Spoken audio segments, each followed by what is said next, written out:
Hey everyone, स्वागत है आप सभी का रक्षा अनप्लग्ड पर। बात करने वाले हैं मोनालिसा के बारे में, उनकी शादी के बारे में। हाँ जी, ये वही वायरल गर्ल मोनालिसा हैं जो कि महाकुंभ में वायरल हुई थी। रुद्राक्ष गर्ल के नाम से भी इनको जाना जाता है। तो फाइनली इन्होंने शादी कर ली है फरमान नाम के बंदे के साथ, जो कि ऑब्वियसली एक इंटरफेथ मैरिज है। और इनकी शादी को लेकर बहुत सारी बातें चल रही हैं सोशल मीडिया के ऊपर। द रियल केरला स्टोरी नाम दिया गया है इस शादी को, और बहुत सारी बातें और भी निकल कर आ रही हैं जिनको हम डिटेल में यहाँ पर एक्सप्लेन करने वाले हैं, डिस्कस करने वाले हैं।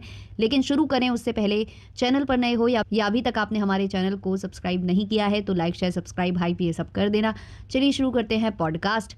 तो मोनालिसा जो कि एमपी से बिलोंग करती हैं, उनकी फैमिली मोनालिसा की शादी कहीं करना चाहते थे और मोनालिसा वहाँ शादी नहीं करना चाहती थी।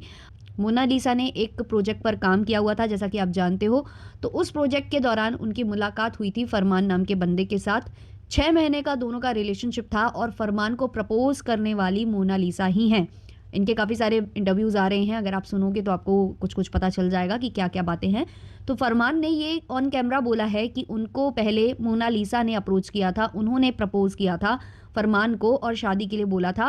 और जो फरमान है उनको उस टाइम तक उनसे कोई लव अफेक्शन नहीं था, लेकिन फिर धीमे धीमे दोनों एक दूसरे की कंपनी इंजॉय करने लगे, एक दूसरे को पसंद करने लगे और फिर दोनों ने शादी जैसा बड़ा फैसला लिया।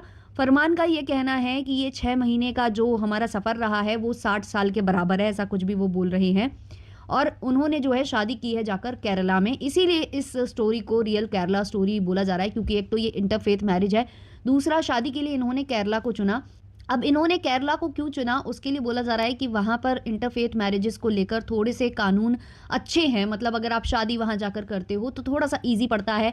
प्रोटेक्शन वगैरह भी इन्होंने डिमांड की है, क्योंकि मोनालिसा की फैमिली इस इंटरफेथ मैरिज के बिल्कुल खिलाफ थी। वो नहीं चाहते थे कि मोनालिसा यहाँ पर शादी करे। उन्होंने मोनालिसा के लिए कोई बंदा देख रखा था, लड़का देख रखा था, वहाँ वो शादी कराना चाहते थे। इसीलिए जो मोनालिसा हैं वो आनन फानन में डिसाइड करती हैं कि वो फरमान से शादी करेंगी, और फरमान से फिर शादी करने के लिए उन्होंने पहले वो केरला जाती हैं, वहाँ पुलिस प्रोटेक्शन मांगती है और उन्हें प्रोटेक्शन प्रोवाइड की जाती है। और इनकी 2 तरह से शादी हुई है, एक तो इन्होंने लीगल डॉक्यूमेंट साइन किए हैं, दूसरा इन्होंने मंदिर में जाकर जो वरमाला होती है उसका आदान प्रदान किया और सिंदूर वगैरह की पूरी रस्म हुई है पुलिस के सामने। मतलब वहाँ पर जो अथॉरिटीज़ थे वो सामने थे। इवन वहाँ के एजुकेशन मिनिस्टर भी बोला जा रहा है कि वहाँ पर अवेलेबल थे, 2-3 मिनिस्टर और वहाँ अवेलेबल थे, उनके सामने ये सारा कुछ हुआ है और इनको प्रोटेक्शन अब प्रोवाइड की जा रही है। मोनालिसा और जो फरमान है वो ये भी बोल रहे हैं कि वो हो सकता है कि केरला में ही रहने लग जाएं, केरला में ही शिफ्ट हो जाएं। फरमान भी एक एक्टर है जो कि ऑब्वियसली एक्टिंग की फील्ड से ही आते हैं, और वहीं पर मुलाकात मोनालिसा की हुई थी फरमान से, जहां इन लोगों को प्यार हो गया। अब क्योंकि ये 6 महीने का प्यार है, ऊपर से इंटरफेथ मैरिज है, तो सबसे पहले तो इंटरफेथ मैरिज की वजह से बोला जा रहा है कि ये लव जिहाद है। दूसरा, बहुत जल्दी में इन लोगों को प्यार हुआ और बहुत जल्दी में इन्होंने शादी की है, और ऐसे डिसीजंस कई बार प्रॉब्लम क्रिएट करते हैं, फ्यूचर में आकर थोड़ी सी प्रॉब्लम्स होने लग जाती हैं। ये वाली बात भी है, क्योंकि 6 महीने में आप किसी को कितने अच्छे से समझ पाते हो, नहीं समझ पाते हो, पता नहीं। लोग सालों साल एक दूसरे को डेट करने के बाद भी जब साथ में रहना स्टार्ट करते हैं तो उनको नहीं जमता है, नहीं उनको अच्छा लगता है, और फिर बाद में वो अलग होते हैं। तो हो सकता है कि मोनालिसा ने ये प्रेशर, क्योंकि उनकी फैमिली से क्रिएट किया जा रहा था शादी को लेकर, इसलिए बहुत जल्दी में ऐसा कोई डिसीजन लिया है। मे बी आगे आने वाले वक्त में वो पता चल जाएगा, बट ऐसा लग रहा है कि ये काफ़ी जल्दबाजी की शादी है, क्योंकि उनकी फैमिली से बहुत ज़्यादा प्रेशर था। अभी मोनालिसा ने एक प्रोजेक्ट पर काम किया हुआ है जो कि ट्रेलर वगैरह आ चुका है, अभी रिलीज़ नहीं हुआ है वो प्रोजेक्ट, और भी सॉन्ग वगैरह मोनालिसा कर रही हैं, तो वो प्रोजेक्ट भी आने वाला है। अब उस प्रोजेक्ट के जो थे करता धरता सनोज मिश्रा, इनका नाम भी आपने काफ़ी सुना होगा। बीच में ये भी बोला जा रहा था कि मोनालिसा और जो सनोज मिश्रा हैं वो रिलेशनशिप में हैं, इनको लेकर काफ़ी बातें चल रही थी कि वो एक्सप्लॉइट कर रहे हैं मोनालिसा को।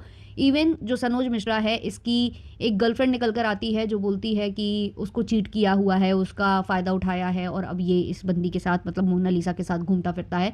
तो इनको जेल में भी समय बिताना पड़ गया था काफ़ी ज़्यादा, सनोज मिश्रा जेल गए थे। तो उन्होंने एक पोस्ट डाली हुई है मोनालिसा की शादी के बाद। उनका लिखना है, ये बगावत नहीं लव जिहाद है और मेरी ज़िंदगी का सबसे बुरा दिन। मोनालिसा आज फिर चर्चा में है और मैं मानसिक अवसाद में, क्योंकि एक गरीब जंगलों में रहने वाली लड़की जो महाकुंभ में वायरल होने के बाद भागकर अपने डेरा महेश्वर चली गई थी, मुझे उसकी गंगा जैसी पवित्रता अच्छी लगी और उसका प्रकृति जैसा रूप, मैंने उसको प्रशिक्षण देकर फिल्म में अभिनेत्री बनाने की घोषणा की। देश दुनिया ने स्वागत किया, लेकिन ये बात हमारे विरोधियों में वसीम रिजवी और उनका डैश कर मीडिया में आने के जिज्ञासुओं को पसंद नहीं आई और मुझे झूठे आरोपों में जेल भेज दिया गया। उद्देश्य यही था कि माननीय योगी आदित्यनाथ जी के महाआयोजन महाकुंभ को असफल करना। मैंने जेल रहकर फिल्म की कहानी को लिखा और जो डैश कह रहे थे कि सनोज कभी फिल्म नहीं बनाएगा, फिल्म पूरी करके उनके मुंह पर मैंने इतनी विष्टावृत्ति की कि अब उनको कोई आरोप नहीं समझ आया कि उनको अब करना क्या चाहिए। सब एक दूसरे का बंद दरवाज़ा झांकते रहे। उनके पास एक ही विकल्प था, मोनालिसा, जिसको मैं माँ गंगा का अवतार मानता था। मोनालिसा की ज़िंदगी इतनी आसान नहीं है जैसा आप सब देखते हैं। उसकी माँ, बड़ी माँ, छोटी माँ, पापा, बड़े पापा, छोटे पापा सब दिखावे के और उसके लिए एक मजबूरी थे। उसकी ज़िंदगी उसकी असली माँ पर टिकी थी, जिसको उसके बाप ने भगाकर दूसरी शादी कर ली थी। क्योंकि बंजारों के कानून और अनुशासन अलग होते हैं, तो मोनालिसा को उसकी नई माँ जो बताई गई उसको स्वीकार करना पड़ा। लेकिन वो जब बड़ी सेलिब्रिटी बन गई और जब कहीं उसको उसकी असली माँ भिखारियों की तरह माला बेचती दिखाई देती तो वो रोती थी। कई बार उसने मुझसे ये दर्द बयां किया और बगावत की इच्छा भी जताई कि अगर कभी मौका मिलेगा तो सबको लात मारकर अपनी माँ के पास जाऊंगी। मैंने हमेशा उसको समझाया, लेकिन बहुत व्यक्तिगत मामलों में हस्तक्षेप उचित नहीं था, क्योंकि इस्लामिक ताकतों ने मुझे बलात्कारी बनाने में कोई कसर नहीं छोड़ी थी। मोनालिसा का आज का उठाया हुआ कदम उसको बगावत लग रहा होगा, लेकिन असल में ये लव जिहाद है जिसका शिकार वो हो चुकी है, जिसमें वो तोतला शिक्षक भी शामिल है जो मेरे द्वारा वेतन दिए जाने के बाद मोनालिसा का मैनेजर और दलाल बन चुका था। आज वो बेरोजगार हो गया। उसको मैंने मोनालिसा को शिक्षित करने के लिए चुना था, लेकिन बाद में वो दलाल बनकर उसका सौदा दक्षिण भारत में करने लगा था और बंजारा समुदाय से मेरी दूरी बना दी, जिसका परिणाम आज सामने है। उसने बंजारों और मोनालिसा को इतना समझाया था कि अगर कहीं कोई बात आए कि यहाँ तक लाने में उसको किसने मदद की है। तो ये इतना बड़ा पोस्ट जो है सनोज जो मिश्रा हैं वो लिख रहे हैं मोनालिसा को लेकर।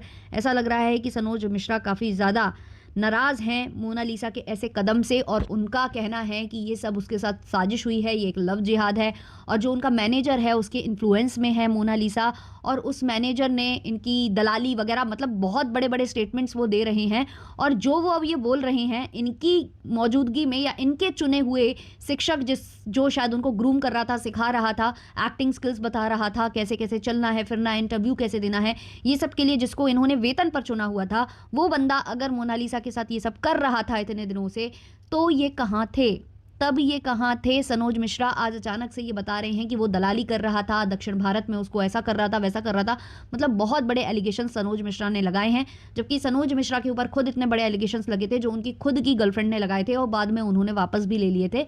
अब इनका कहना है कि ये सारी कुछ जो थी वो नीति थी, मुझे फंसाने की नीति थी, रणनीति बनाई गई थी मुझे जेल में डालने की ताकि मैं कुछ कर ना सकूं। बहुत बड़े बड़े एलिगेशंस है। खैर जो भी चीज़ें हैं वो आगे निकल कर ज़रूर आएंगी, तो अगर कुछ निकल कर आता है ऐसा तो मैं ज़रूर आपके साथ शेयर करूंगी। बाकी आप लोग बताइएगा कि मोनालिसा का ऐसा करना आप लोगों को सही लगा है या गलत, कमेंट सेक्शन में। मिलते हैं जल्द ही नेक्स्ट वीडियो नेक्स्ट पॉडकास्ट के संग, तब तक के लिए बाय बाय।